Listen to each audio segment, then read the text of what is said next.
আমরা এখন পুরো বাংলাদেশের বিভিন্ন শিক্ষা প্রতিষ্ঠানে হোক স্কুল কলেজ কিংবা বিশ্ববিদ্যালয় আমরা একটি জিনিস লক্ষ্য করছি যে আমাদের যারা শিক্ষক রয়েছেন শিক্ষকদেরকে একটি বাধ্যতামূলক পদত্যাগ করানোর একটি ট্রেন্ড চালু হয়েছে। যে জায়গাটি নিয়ে আসলে অনেক কথা হচ্ছে এবং কথা হওয়া উচিত এবং এই জায়গাটিতে আসলে অনেক প্রশ্ন রয়েছে। প্রথম কথা হচ্ছে কোন একজন শিক্ষক যদি কোনো একটি রাজনৈতিক দলের হয় বা মতাদর্শকে বিশ্বাস করে এটার কারণেই আমি তাকে পদত্যাগে বাধ্য করতে পারি কিনা। আবার আরেকটি কথা এখানে রয়েছে, সেটি হচ্ছে এই পদত্যাগ করানোর যে অথরাইজেশন এটি আমার আছে কিনা বা আমি এমন অথরিটি কিনা আইনসঙ্গত ভাবে এটি আমি করতে পারি কিনা। তার পূর্বে আমাদের বিশেষ কিছু প্রেক্ষাপটগুলো চিন্তা করতে হবে। আসলে আমরা আমাদের জায়গা থেকে যারা স্টুডেন্ট রয়েছে রানিং তারা অনেকে শুধু মনে করি যে আমরাই মনে হয় পদত্যাগ করাচ্ছি, কিন্তু আমরা জানি না এর পিছনে আসলে কি কি ঘটনা রয়েছে কিংবা কি কি প্রেক্ষাপট রয়েছে। যেমন আমি আমার বিশ্ববিদ্যালয়ের উদাহরণ দিয়ে যদি বলি, এই বিশ্ববিদ্যালয়ে একটি দল শিক্ষকদের একটি দল যারা তখনকার ক্ষমতাসীন রাজনৈতিক দলের একটি মদতপুষ্ট তারা ছিল। সেই জায়গা থেকে তারা যখন আমাদের এই যে আন্দোলন এই আন্দোলনের বিপক্ষে দাঁড়িয়েছিল, আবার অল্প কিছু শিক্ষক আছে এই সংখ্যাটি খুবই কম, তারা একদম নিউট্রাল জায়গা থেকে আমাদের আন্দোলনের পক্ষে দাঁড়িয়েছিল। আবার একটা বড় সংখ্যক শিক্ষক ছিল যারা আমাদের আন্দোলনের ঠিকই পক্ষে দাঁড়িয়েছে, কিন্তু তারা আমাদের স্বার্থ চিন্তা করে নয় বরং এই স্বার্থ চিন্তা করে দাঁড়িয়েছিল যে এরপরে যদি কোনো রাজনৈতিক দল ক্ষমতায় আসে তারা ওই রাজনৈতিক দলের আসলে একটি গুরুত্বপূর্ণ স্টেক হোল্ডার, তখন তারা এই ফলটি ভোগ করবে। অর্থাৎ আলটিমেটলি এখানে দুইটি ভাগ রয়েছে। আমাদের এটি মনে করার কোনো কারণ নেই যে আগের যে দলটি ছিল যারা আমাদের বিপক্ষে ছিল তারা বাদ দিয়ে সবাই আমাদের পক্ষে, বরং ব্যাপারটি এমন নয়। আমরা যদি স্কুল কলেজের ক্ষেত্রে এই বিষয়টি লক্ষ্য করি তাহলে আমরা দেখতে পাবো কোয়ালিটি সম্পন্ন আন্তর্জাতিক মানের still bar CSRM committed for better still. হয়তো কোন শিক্ষক হয়তো আওয়ামী লীগের রাজনীতির সাথে জড়িত ছিল, কিন্তু থাকে বলেই তাকে আমি পদত্যাগ করাতে পারি কিনা বা করানো উচিত কিনা।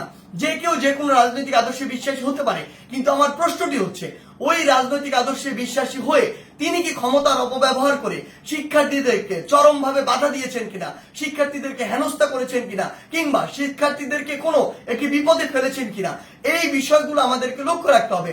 ইভেন যদি তিনি এই কাজগুলো করেও থাকেন তারপরও তার বিরুদ্ধে এরকম একটি প্রক্রিয়া পদত্যাগ করানোর জন্য যে বাধ্য করা এটি আমি করতে পারি কিনা, এই অথরিটি আমার আছে কিনা। আমরা আমাদের জায়গা থেকে মনে করি এটি একটি নিয়মতান্ত্রিক আইনসঙ্গত প্রক্রিয়ার দিকে যাওয়া উচিত এবং এটি তদন্ত সাপেক্ষ হওয়া উচিত। আমরা যদি পিছনের কিছু ঘটনা আসলে লক্ষ্য করি তাহলে কি বিষয়গুলো দেখব। আমরা দেখব প্রত্যেকটি স্কুলে আওয়ামী লীগ ফ্যাসিস্টের আমলে আসলে যে শিক্ষকরা আওয়ামী লীগের তোষামতি করে তেলবাজি করে ডমিনেট করেছে, আরেকটি শিক্ষক ছিল আরেকটি গোষ্ঠী যারা আসলে চুপ ছিল ওই পুরো সময়টুকুতে। এমনটি ভাবার কোনো কারণ নেই যে তারা নিউট্রাল ছিল, তারা তাদের জায়গা থেকে হয়তো এমন আরেকটি দলের ছিল যে দলটি তখন ক্ষমতায় ছিল না। এখন বর্তমান সময় এসে ওই শিক্ষকদের উদ্দেশ্য হচ্ছে উপরের জায়গাগুলোতে প্রিন্সিপাল হোক কিংবা হচ্ছে প্রফেসর হোক কিংবা ভিসি হোক বা এরকম যে কোনো হেডমাস্টার হোক, যেই পদগুলোতেই হোক না কেন ওই পদগুলোর ওই মানুষগুলোকে সরাতে হবে। যদি আমি সরাতে পারি তাহলে আমি এখন ওই পদটিতে গিয়ে বসতে পারবো। এটার কারণে তারা আসলে কি করছে, তারা তাদের ক্লোজ কিংবা কাছের কিছু স্টুডেন্ট কিংবা কিছু স্টুডেন্টকে বিভিন্নভাবে মোটিভেট করে কিংবা কিছু স্টুডেন্ট যারা অতি উৎসাহী বা যাদেরকে সহজে আসলে ইমোশনালি ড্রিভেন করা যায় ওই স্টুডেন্টদেরকে বিভিন্নভাবে প্রভাবিত করে তারা এরকম একটি মব তৈরির চেষ্টা করছে ওই টিচারদেরকে নামানোর জন্য। বলার সময় এমন ভাবে বলছে সে যেন একজন ফেরেশতা, কিন্তু আলটিমেটলি তার উদ্দেশ্য ওইটাই যে ওই শিক্ষককে স্টুডেন্টদের মাধ্যমে সরিয়ে স্টুডেন্টদেরকে জাস্ট টুল হিসেবে ইউজ করা হয়, সরিয়ে তাকে ওই পদটিতে গিয়ে বসতে হবে, এটি হচ্ছে তার উদ্দেশ্য। আবার এখানে আরো বিশেষ কিছু বিষয় রয়েছে। বিষয়গুলো হচ্ছে এরকম যে টিচারদের মধ্যে কিছু নোংরা পলিটিক্স রয়েছে। আসলে আগে হয়তো পূর্ব কোনো শত্রুতা ছিল বা পূর্বের কোনো একটি রাগ বা ক্ষোভ ছিল, যেই রাগ বা ক্ষোভটিকে আবার এখন মেটানোর জন্য তারা এই ব্যবস্থাটুকু গ্রহণ করে। স্টুডেন্টদের যে সাইডটা ওই সাইডটা কিন্তু আসলে জানে না যে এর ভিতরে কি কি পার্সপেক্টিভ রয়েছে।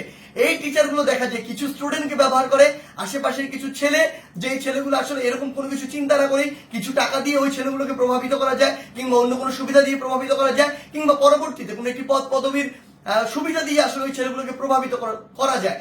ওই সামগ্রিক বিষয়গুলো দিয়ে এই কাজটি করা হচ্ছে। কিন্তু আমাদের জায়গা থেকে সবচেয়ে গুরুত্বপূর্ণ যে কথাটি সেই কথাটি হচ্ছে এই কাজটি একজন টিচারকে এরকম করে বাধ্যতামূলক পদত্যাগ করানোর কাজটি আমাদের নয়, এই কাজটি আমরা করতে পারি না। এই কাজটি কেন করতে পারি না? কারণ হয়তো আপনি একজন শিক্ষককে এটি করালেন কিন্তু এর প্রভাব পুরো বাংলাদেশের শিক্ষক সমাজে পড়েছে। আমার তো স্কুলে ওই প্রাইমারি স্কুলের কিন্ডারগার্টেন হাই স্কুলের এমন অসংখ্য শিক্ষক রয়েছে যাদেরকে আমি অনেক বেশি শ্রদ্ধা করি, যারা আমার জীবনের শিক্ষাগুরু, যাদের হাত দিয়ে আমি আজকে এই অবস্থায় এসেছি। আমার ওই এমন একজন শিক্ষকের মনেও থেকে এই প্রভাবটি করেছে যে তার একজন কলিগকে আরেকজন শিক্ষককে স্কুল কলেজে যারা বাবার বয়সের সমান, যারা দাদার বয়সের সমান, এমন বয়সের একজন মানুষ যিনি আমার শিক্ষক, তাকে যদি স্কুলের বাচ্চারা গিয়ে এইভাবে একদম মব জাস্টিসের মাধ্যমে যা ইচ্ছা তাই বলছে, যেভাবে ইচ্ছা সেভাবে অপমান করছে, করে একদম বাধ্য করছে ওই পদ থেকে পদত্যাগ করতে, পুরো বাংলাদেশের শিক্ষক সমাজের উপরে এটির একটি মানসিকভাবে বড় প্রভাব পড়ে, যেটি পুরো বাংলাদেশের শিক্ষক এবং ছাত্রদের যে সম্পর্ক, ওই সম্পর্কের জায়গায় গুরুত্বপূর্ণ একটি প্রভাব ফেলে এবং আমাদের যে এই যে সম্পর্কের জায়গাটি, এটি ভবিষ্যতের জন্য খুব খারাপভাবে নষ্ট হয়। আমরা আমাদের শিক্ষার পরিবেশ নিয়ে কথা বলি, সেখানে যদি আমার শিক্ষক এবং শিক্ষার্থীদের যে এই পরিবেশটি ঠিক না থাকে, এই সম্পর্কটি যদি একটি তিক্ততার পর্যায়ে চলে যায়, তাহলে আলটিমেটলি এটি কিভাবে সম্ভব? আলটিমেটলি এই শিক্ষার উন্নয়নটি কিভাবে সম্ভব? সবচেয়ে বড় কথা হচ্ছে ওই শিক্ষক যদি দোষী হয়, তাহলে আমরা আইন নিজের হাতে তুলে নিচ্ছি, আর যদি দোষী না হয় তাহলে আমরা আইনটি ভঙ্গ করছি, যার কোনোটি আসলে আমরা করতে পারি না। যেটি করছি এটি হচ্ছে আইনগতভাবে অন্যায়। আমাদের জায়গা থেকে আসলে স্পষ্ট বার্তা প্রশাসনের প্রতি, অন্তর্বর্তীকালীন সরকারের প্রতি স্পষ্ট বার্তা হচ্ছে এটি, যদি কোনো একজন শিক্ষক ওই ফ্যাসিস্ট সরকারের তোষামোদি করে কিংবা তেলবাজি করে বা ভালো সাজার উদ্দেশ্যে শিক্ষকদের উপরে কোনো শিক্ষার্থীদের উপরে কোনো হামলা করে কিংবা শিক্ষার্থীদেরকে অত্যাচার করে, নির্যাতন করে, অন্য কোনো শিক্ষকের বিরুদ্ধে নিপীড়ন করে, তাহলে তার বিরুদ্ধে আইনানুগ ব্যবস্থা নেওয়া হোক, অভিযোগ করা হোক, মামলা করা হোক, একটি আইনগত প্রক্রিয়া যান। কিন্তু কেউ যদি এভাবে আইন নিজের হাতে তুলে নেয়, কাউকে যদি বাধ্য করে, আমি প্রশাসনকে এবং অন্তর্বর্তীকালীন সরকারকে আমাদের পক্ষ থেকে অনুরোধ জানাই, ওই সকল শিক্ষার্থীদের পিছনের উদ্দেশ্য কি, কে তাদের এই কলকাঠিটি নাড়ছে, কে তাদেরকে প্রভাবিত করছে, কি উদ্দেশ্যে প্রভাবিত করছে, এটি আপনারা তদন্ত করে ব্যবস্থা করুন। প্রয়োজন হলে ওই যে শিক্ষার্থী, যারা অল্প কিছু শিক্ষার্থী এটি করছে, সকলে কিন্তু এটি করছে না। আমরা বিভিন্ন বিশ্ববিদ্যালয়ে দেখেছি শিক্ষার্থীরা নিজে আবার ওই সম্মানিত শিক্ষকদেরকে তাদের শপথে ফিরিয়ে নিয়ে আসছে। আমরা আমাদের জায়গা থেকে বলি, যারা উদ্দেশ্য প্রণোদিত ভাবে এই কাজগুলো করছে তাদের উদ্দেশ্যে আপনারা তদন্ত কমিটি গঠন করুন। প্রয়োজনে ওই সকল শিক্ষার্থীদেরকে আপনারা আইনের আওতায় নিয়ে আসুন যারা এই কাজটি করছে, কারণ ওই সকল শিক্ষার্থী না, ইভেন আমিও কোনো অথরিটি না, আমারও কোনো এই অথরিটি নেই যে আমি আইন নিজের হাতে তুলে নিব, কিংবা আমার এমন কোনো অথরিটি নেই আমি একজনকে পদত্যাগ করতে বাধ্য করব। সেই জায়গা থেকে আমাদের স্পষ্ট যেটি বার্তা, সেটি হচ্ছে পুরো বাংলাদেশকে আমরা যদি এগিয়ে নিয়ে যেতে চাই, তাহলে এই শিক্ষার একটি সুষ্ঠু পরিবেশ থাকবে এবং এই পরিবেশের সবচেয়ে গুরুত্বপূর্ণ যে দুটি স্টেক হোল্ডার, একটি হচ্ছে আমাদের সম্মানিত শিক্ষক আর একটি হচ্ছে আমাদের যে শিক্ষার্থীরা। এই দুই জায়গায় যে সম্পর্কের বিষয়টি, এটি যতদিন না সুন্দর হচ্ছে, শ্রদ্ধার হচ্ছে, স্নেহের হচ্ছে, ততদিন শিক্ষার পরিবেশ কোনোদিন সুন্দরভাবে ফিরে আসতে পারে না।